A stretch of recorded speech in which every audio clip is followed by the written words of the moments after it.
We are live from beautiful Lubbock, Texas, under a tornado watch for our game against Houston CF10. I am Dylan Wynn, and for Caleb Lester, this is the Mozos pre-show. Welcome back. Caleb, we were here, less than 48 hours ago? Yeah, I mean, it's a quick turnaround. It's Very a quicker quick turnaround for the boys. You know, coming off a good 3-2 win over Brownsville, which was more emotional rather than it was physical with that win. Yes. But you hope for another good game plan today. I mean, we know most of the players who played in that last game are probably going to get changed out. We're going to have some players coming in and out, probably, keep their legs rested on that tight trip. Absolutely, and you're just hoping that these players can really bounce back. And we do see a few fun additions to the starting 11. We will get to that here in a bit. But happy Memorial Day weekend, a big day if you're a racing fan. Yeah, you had Monaco today. You had Indy 500. You got Coca-Cola 600 here in a bit. I mean, it's going to be a great day for sports in general. But look, we've got two games tonight. Let's start off with our first two games. Of course, Lubbock playing CF10 Houston, and then after that, we've got West Texas FC hosting Oklahoma United. Technically, the 1 versus 2 in the table so far. Technically. Points per game. It's a little stupid. I agree. That's one we're going to be keeping a close eye on tonight. I will have it on my laptop. We'll give you a live coverage of that as well. Yes, we will. We'll give you live updates from there.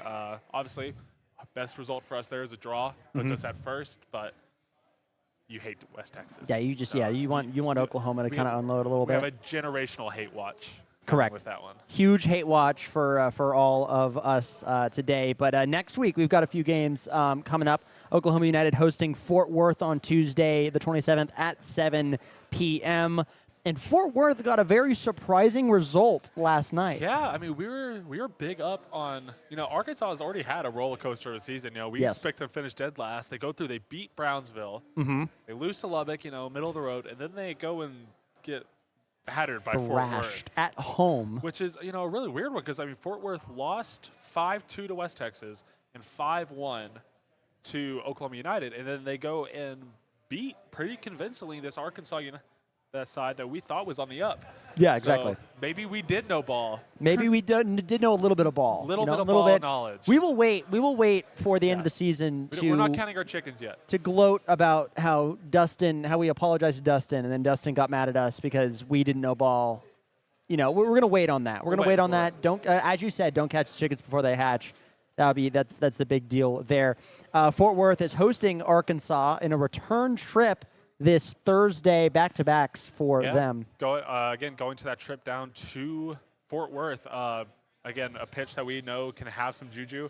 Right now, that juju is really bad with a 5-1 and a 5-2. But, if you're Fort Worth, you kind of want to stamp your claim that you're on the up. And Arkansas, you want to go get revenge for that scoreline. Absolutely. Let's take a look here at the table here. Oklahoma and West Texas in the technical first place position, with Lubbock soon on after in third. And with Fort Worth beating Arkansas, that flipped the table a little bit there. Fort Worth in that fourth place spot there. Arkansas in fifth, Houston in sixth, and Brownsville still with -1 point in seventh place. Not just at the bottom of the table, rooted to the bottom. With that -1.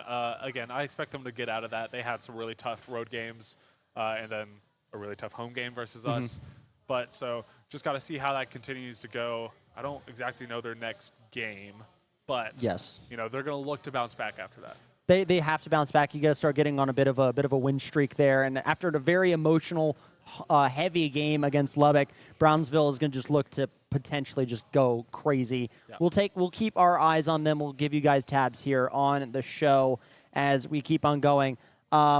Of course, we were about to talk here about Arkansas Wolves 0-3 versus Fort Worth, and that was a weird stream because they went back to what worked for them in the first week, which was just a Xbox Go camera, no commentary, and then they ended the stream before the final goal. Look, you lost, and you got a little butthurt about it, and you cut off the stream. We've all done it. We've all done it. We've all rage quit. We've all rage quit. We were all on Black Ops 2 when we were kids, and we threw the controller at the ground, and our moms disciplined us. Yeah, that's okay. She disciplined me with the controller. Yeah.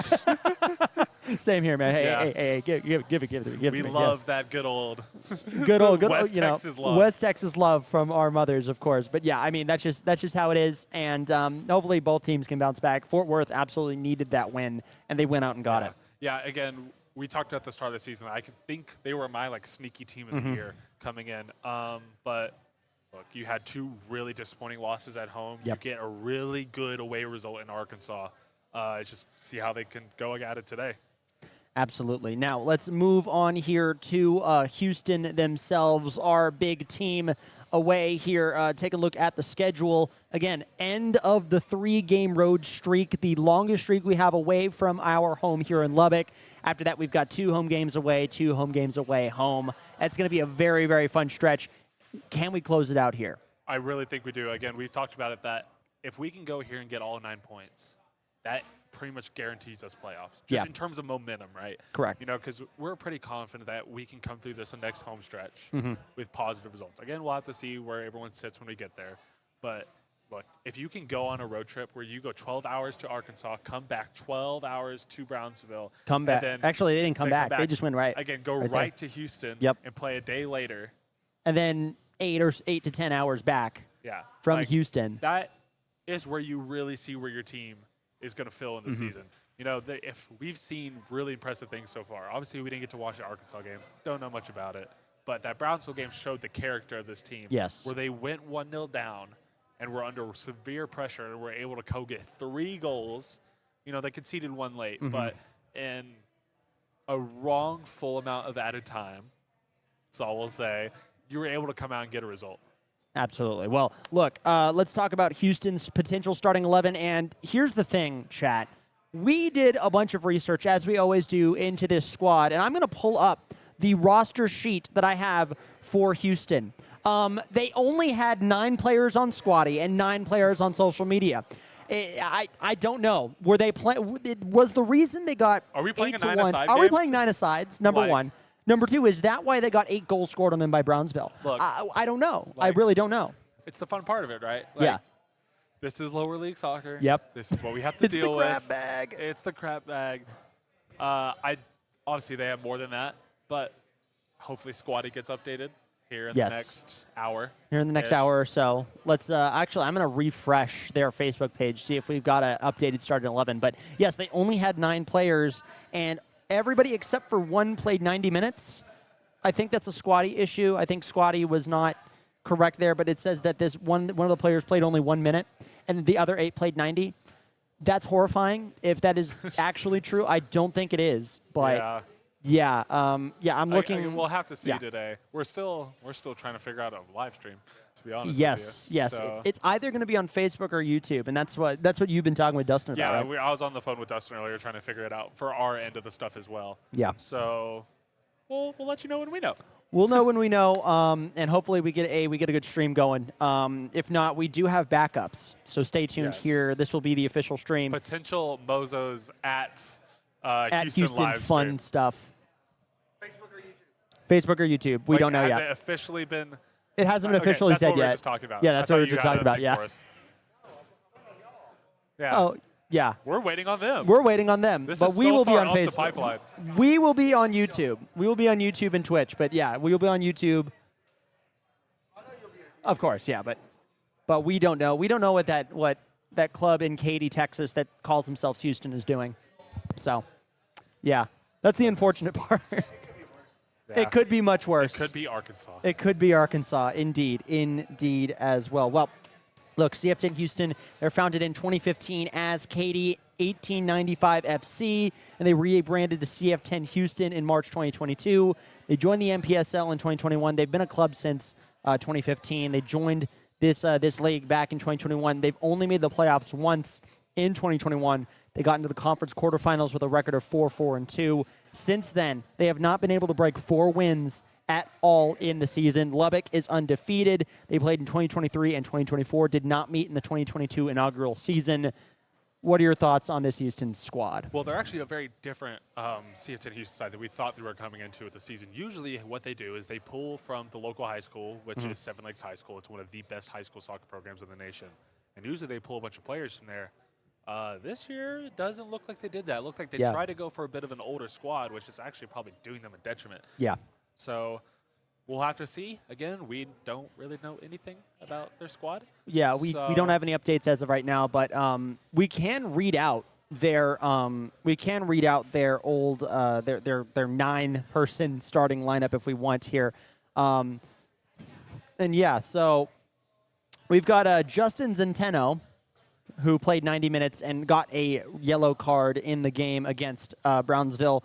You've got Kenneth Njoku, Vincent Nasi, Chris Njoku, which I think Kenneth and Chris are brothers. I'm not 100% sure. I don't want to generalize, but we might. It's a rare last name. Yes, and they both have the same last name. That would be very interesting, very cool there. João Gabriel Denitz, Jesse Ochibiri, Sagese Gutsa. Do we have another brother pairing as well with Leonard and Jesse? Oh my gosh, maybe we do. Yeah, Leonard and Jesse. So Leonard Ochibiri and Jesse Ochibiri might be brothers as well. So they have enough resources to get 2 pairs of brothers, but not the rest of the team. But not 11 players. Who knows? Who knows? And then Juan Uradeta is the final player there that we know publicly, at least. Sagase Gutsa, who is known as, and I'm so sorry, I'm going to mispronounce this, on the official roster, Sagase Florin Gutsa Awunbeng. Sagese Florin Gutsa Awunbeng. The team has him as Sagese Gutsa, which helps a little bit, I'm guessing, with everybody, like pronunciation-wise and just shortening-wise. So I'm just going with that. Sagese got the only goal for Houston against Brownsville. Then again, this last game, lost 8-1. It's really hard for us to just think about how this team is gonna be against us. Yeah, I mean, it's really tough when some of these teams don't have proper streams like we do. Yes. Where you can't really see what they're doing. And maybe it plays to their advantage. Maybe it is like a tactical thing for them to be that kind of in the dark figure with their stuff. But just talking about it, I do think Lubbock will handle the business today. Mm-hmm. I think so as well. And as that comes out, the starting 11 is officially out. Yes, so starting 11 is out. Let's go on over to the starting 11. If I can find my mouse. There it is. Starting 11 here. And let's start it off here with an interesting start at goalkeeper. It is Ollie. Yeah, Ollie Marshall from England, very good from what we've seen in training. Obviously, we talked about there's going to be quite a bit of rotation today. Not as much as we thought there was going to be, but there's still quite a bit. But yeah, very comfortable with Ollie in the net today. Was Andre injured? Can we get the injury report that you just had on your screen? And then you just closed, and I forgot to tell you. There we go. Yeah, so no, he's not injured, but we do have Jack Thomas being injured. I'm sure that's just a tightness thing. We're very close to a game. So, and then Clausen as well, your player of the match from last game. Again, I'm sure that's more of a We did tightness see thing. him limping a little bit in that match, right? We did see some injury signs. But obviously, you never want to predict injuries. Yes, of course. I think he's fine. I think he'll be back and ready. And then Mateo Franco, who was also out last game. We haven't heard enough about that, but we'll see coming into the next game. So, yeah, you will not see any of those 3 players on this one, but Ollie making the start tonight over Andre, which is a fun one here. Second up, Stefan Roeb making into the starting lineup again. Yeah, had a pretty good game coming off the bench against Brownsville. So have to see where he plays today. I think the formation's not going to look quite the same. I think we're going to have some players that kind of out of position. Yep. And so guess we'll see. Guess we will see indeed. Next up, we got Theo Butterworth making his 3rd start in 3 games. Yeah, looked really impressive last game. Honestly, I had him as my man of the match. I thought he could. We talked about it when we were introducing him last game, being the center of that back 3, really controlling the tempo of the game, and he did that really well. Absolutely. I'm hoping to see more from him tonight as well. We got Luke Mulkey, I believe, making his debut on the Matadors in the starting roster tonight. Yes, he's coming off an injury for the first game. Did make the Brownsville trip, came off the bench in that game in the last couple minutes for Duvon. Played pretty well. Obviously, he didn't really have much to do. He was in the back line just trying to sure out that game. Yep. Again, big things coming from him tonight. This is a game for some of these players who are on the bench in these last games to really go prove themselves in a game. Absolutely, and you want to prove yourselves, especially in a league match. So big ups to Luke Mulkey here. Nico Cross making his way back into the starting rosters again. A good game from him last game. Yeah, again, very good game from him last game. Again, we want to see some structure with that back 3. So having some returners, even though it's a 2-day trip, you're probably honestly going to see more subs you'd want to do. Honestly, we'll get to it with our tactics, but you want Lubbock to have the game wrapped up, so we can go ahead and do that. Absolutely. Fabian Wagner makes his way into the starting lineup. Goal scorer from last game, proved himself really well. I think he got an assist as well. So, again, you'd hope he increases his number for the game. Yep, hope so. Momo making his way back into the roster and had a killer goal that was making us tweak. Free kick. Making us tweak in there, so yeah. Hey, look, I can't say the real word, but I really like set pieces. Yes. But that is proof that we can now score from set pieces. Like, you watch his ability just to curl that ball. Like, when you watch it, you don't really understand how hard that is to do, to curl a ball the way he did from that angle, especially to beat it with pace, to beat the goalkeeper. So CF10, do not foul him. Do not foul him anywhere around that box, or it's just like that. I watched ESPN that night. It was not on the top 10. I am ashamed at you, ESPN, for not putting it on there. Stefan Bilinak. We got 2 Stefans coming in. We do. Played very well the last game. Came off. I think he was one of the first ones to come off, but also had a really impressive game there in the midfield. We got Duvon, of course, the captain, starting with that veteran leadership. I was really interesting about that. He came off late in the game. There was kind of a bad tackle on him. Yeah. I personally would have rested him today, but he is the captain. He's more experienced. I'm sure he's going to be fit for this game. Yeah, I wouldn't be surprised if Duvon even said, like, no, I can play. Yeah. Let me in if you want to take me out later.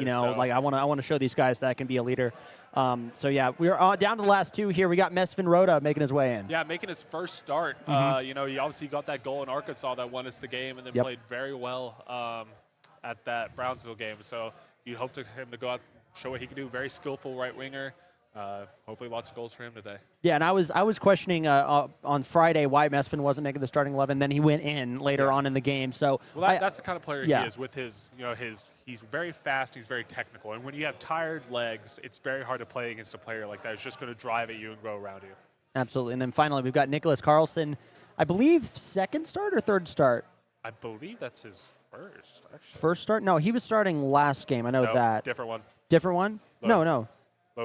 Lode Clausen. Sorry, Nicholas Carlson. So Carlson versus Clausen. Yes, Clausen. He's wearing number 3. Rookie mistake. Yes, wearing number 3. Okay, perfect. So there you go. All right, we will fix that. I'll fix that right now, actually. Yeah. he confused Clarkson and Clausen. I did. Yeah.